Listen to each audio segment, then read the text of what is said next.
Saludemos a esta hora a Rodolfo Correa, el presidente nacional de ACOPI. Presidente, qué bueno que esté con nosotros aquí en Clicracia, el poder de la información, un clic, la democracia en la información, formación para la democracia. Bienvenido.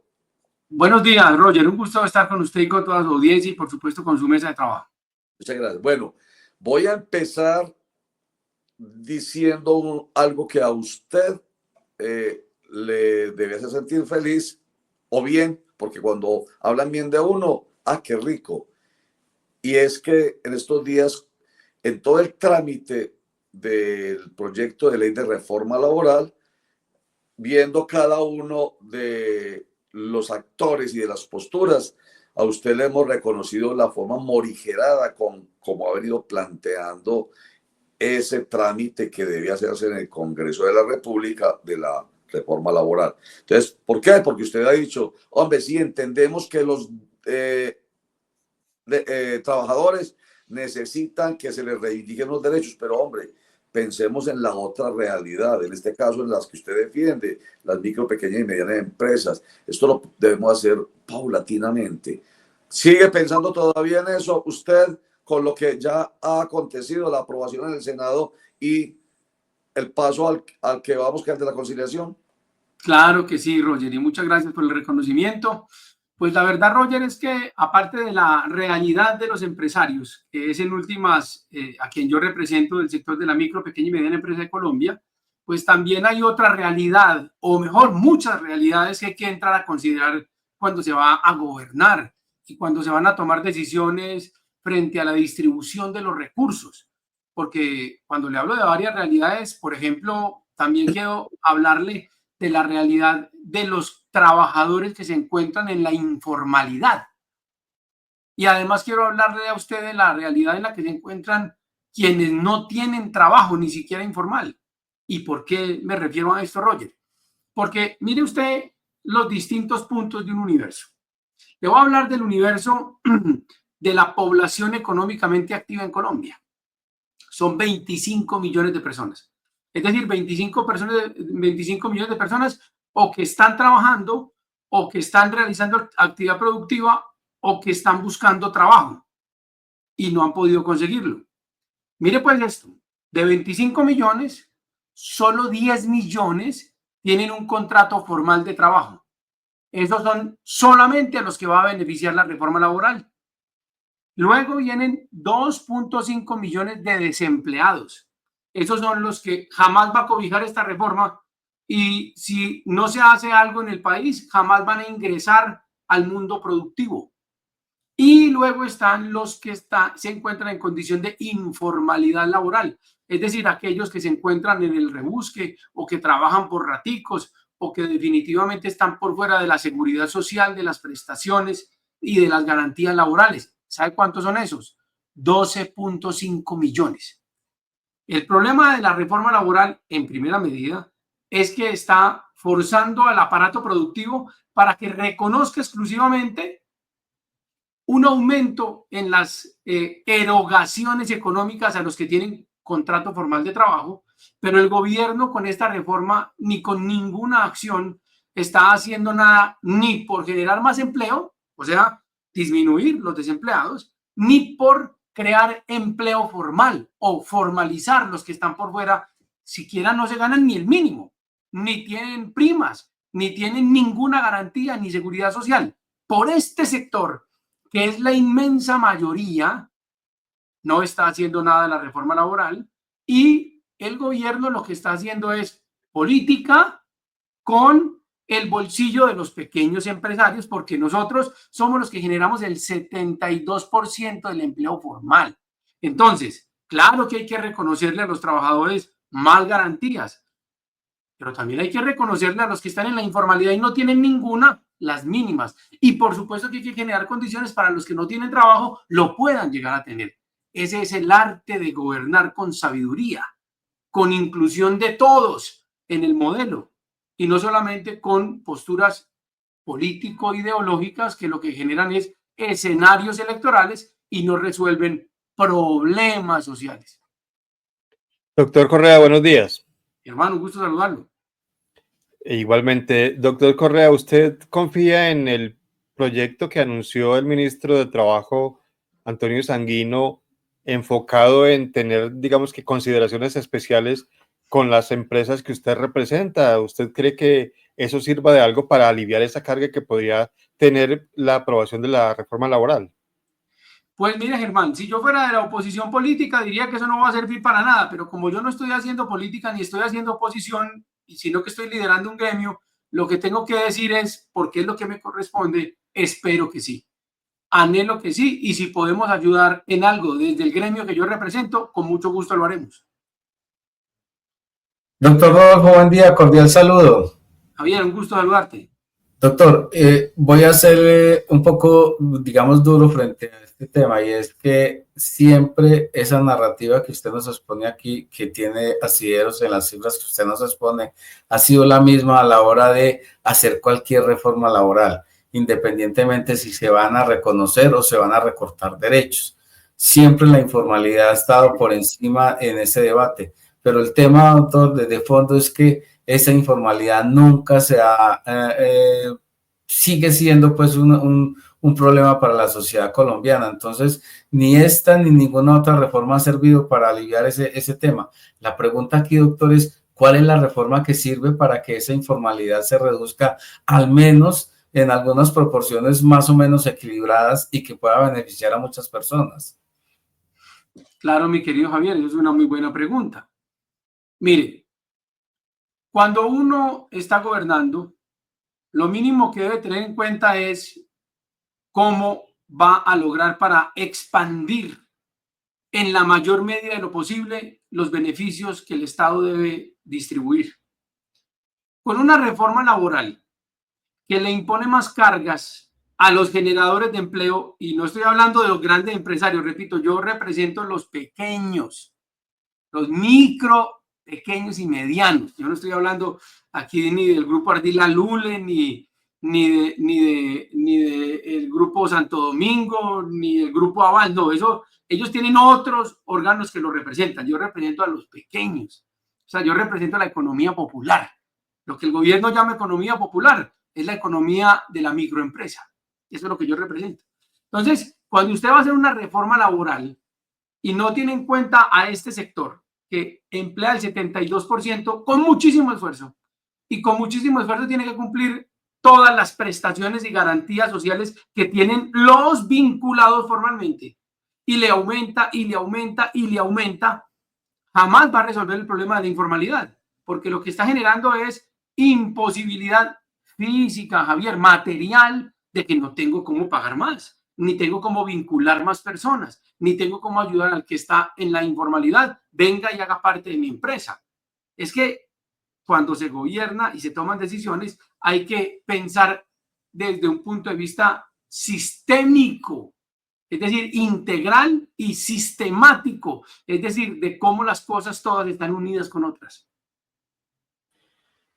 Doctor Correa, pero entonces en el mismo sentido de la pregunta de Javier es entonces ¿cómo se hace? Porque recordemos que lo que se ha dicho siempre de esta reforma laboral era, la intención era recuperar beneficios que se habían perdido con una reforma del 2002, donde se cambiaron los horarios de la jornada diurna y nocturna, se disminuyó el porcentaje de los festivos y recargos festivos y dominicales, etcétera, y los temas de los estudiantes del SENA. Y se hizo con una intención que según las cifras pues no dieron el resultado esperado. Pero entonces, ¿cómo se hace para que ambos ganen? Porque es que usted, por supuesto, representa el gremio de los micro, pequeños y medianos, pero los trabajadores pelean por lo suyo, devuélvanos lo que nos quitaron. Entonces, ¿cómo llegar al equilibrio para que ambas partes ganen? Sí, claro, mi estimado Germán. ¿Cómo llegar al equilibrio? Pues la única forma posible de llegar al equilibrio es que el gobierno cumpliera con el propósito por el cual lo eligieron. ¿Cuál fue el principal objetivo del gobierno cuando estaba en la candidatura? Fomentar la economía popular. Y no hay fomento a la economía popular. Es decir, si usted hace que la gente tenga más emprendimientos micro, que fortalezca los microemprendimientos, que fortalezca la actividad que económicamente se encuentra en la informalidad para llevarla a la formalidad, usted con incentivos, con crédito a esa economía empleadora, usted puede generar más formalización y más empleabilidad. Pero el gobierno, seamos realistas, el gobierno le quedó grande a este país. El gobierno no le quedó grande la administración de Colombia. No llegaron con una visión gerencial a resolver los problemas del país, sino a enfrascarse en peleas autodestructivas en su propio seno.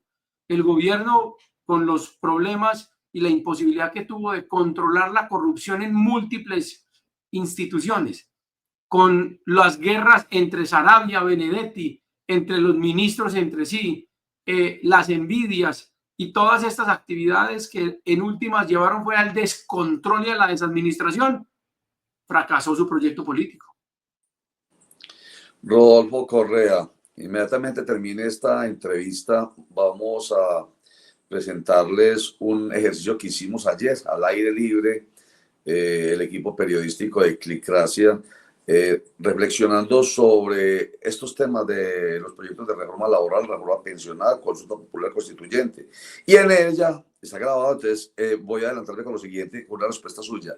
En ella estuvimos pensando, a ver, ¿a quién realmente está afectando esta reforma laboral? Porque yo no sé de dónde saqué yo la expresión, en la cantidad de 99.7% de empleo que genera o se genera en el país por parte de las micro, pequeñas y medianas empresas. Estoy viendo que el porcentaje es del 70 y punta, usted está aclarando. Sí, y el 99.7 es el número de micro, pequeñas y medianas empresas en Antioquia, y en Colombia es 99.5. Ah, perfecto. O sea, no estoy muy equivocado con la cifra. Y entonces decíamos, es que esto realmente, la reforma laboral como está planteada, afecta a estas micro, pequeñas y medianas empresas, porque ese otro porcentaje muy pequeñito de las grandes empresas, decíamos nosotros, es como quitarles un pelo a un gato. ¿Es así?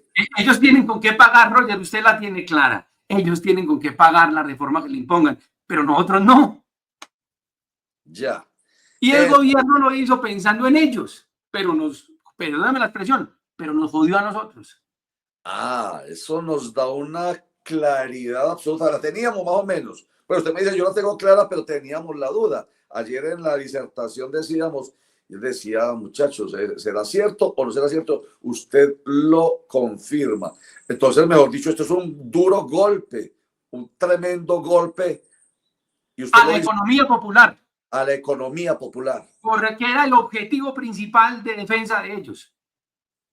Contradictorio, entonces, antes de que usted entrara, estábamos hablando del tema del ICETEX y estábamos Por hablando ejemplo. de educación. Entonces, Catherine Jubinado estaba diciendo, señor presidente Gustavo Petro, usted que prometió en campaña, está golpeando a los estudiantes y su posibilidad de estudiar. Aquí se podría decir esto es lo mismo, señor presidente, usted está golpeando la economía popular que se comprometió a defender. Claro, pero ¿por qué, Roger? Vea, Roger, yo he estado en política y yo he ocupado cargos públicos. Y le puedo decir que para que uno le vaya bien en el ejercicio de un cargo público, tiene que estar concentrado en la administración. Tiene que vivir 24 horas para ese cargo. No se puede tomar un trago, no puede consumir droga, no puede trasnochar, tiene que ser disciplinado. Luis Pérez, para quien yo fui secretario en algún momento, nos decía en los consejos de gobierno, es que la administración pública y la política, mis queridos amigos, es como la disciplina olímpica. Es como un deporte olímpico. Aquí hay que ser disciplinado, levantarse temprano, cumplir con todo, ser ajeno al licor, ajeno a las drogas, ajeno a la realización de actividades que lo desconcentren a uno, Roger. Uno tiene que estar metido 100% en esto y aún así, a veces le va a uno mal. Claro, y aún así lo tildan de corrupto y aún así lo tildan de ineficiente. Si eso es haciéndolo con esta disciplina, pues ya usted ve lo que pasa cuando ni siquiera la disciplina mínima lo tiene. Y no estoy haciendo oposición porque no me interesa. Sí, esa es la diferencia y cerremos esta conversación porque precisamente ya anuncié que ya enseguida vamos con esa disertación que hicimos al aire libre, Germán, Oscar, Javier y yo, del equipo periodístico de Clicracia de Canal.co, pensando en, vamos a reflexionar sobre ese tema. Entonces, cerrando esta conversación, volvemos con la forma de hacer asertiva de dirigirse, que es un reconocimiento para usted, porque lo ha dicho, usted hace la crítica, pero lo hace de una manera asertiva, necesario. Ayúdeme con eso en un comentario final, Rodolfo Correa. Necesario que la política tenga oposición, por supuesto, que haya polos opuestos, por supuesto, que haya disensos, por supuesto, pero que haya respeto y altura. Antes de que usted entrara, también estábamos hablando de un compromiso firmado por más de 70 líderes en general, entre instituciones y personajes. ¿Irán a cumplirlos o cuando les dé la oportunidad de tirarle agua sucia al otro e incluso querer ver sangre en el otro, lo van a hacer? Entonces, un comentario final sobre, hay que hacer la crítica, pero hay que hacerla con argumentos. Roger, la oposición es el costo de la democracia y quien está en el poder democráticamente tiene que aceptar que el precio que tiene que pagar es aceptar y proteger a la oposición. Pero esa oposición no puede ser una oposición fanática, no puede ser una oposición como entre hinchas del fútbol. Tiene que ser una oposición racional, argumentada, lógica y soportada siempre en hechos y en datos. De lo contrario, no estamos haciendo política, sino que estamos haciendo fanatismo. Y los fanatismos son el cáncer del raciocinio. Esa, una de esas reflexiones, aquí había que apuntar exacto el tiempo en que usted lo dijo para poder decir ahorita, esta es de las reflexiones que hay que sacarlas por todas las redes, así que se verá usted por las redes. Además, Rodolfo Correa, presidente de ACOPI, muchas gracias por acompañarnos aquí en Clicracia y les damos mucha suerte en su gestión. Lo hace bien usted y les va bien a cuántos colombianos que hay parte, cuántos colombianos que hay parte de esa economía popular. Muchas gracias, Rodolfo. Un buen día para usted, para su equipo. Me encanta volver a ver a Germán en estas lides, que no haya tenido la oportunidad de verlo, un gran periodista. Por supuesto, a Javier, Oscar Mario y a todo el equipo. Muchas gracias por la invitación. Muchas gracias. Vamos, chao, Rodolfo Correa. Bueno, muchachos, vean ustedes cómo tienen personas que les reconocen su labor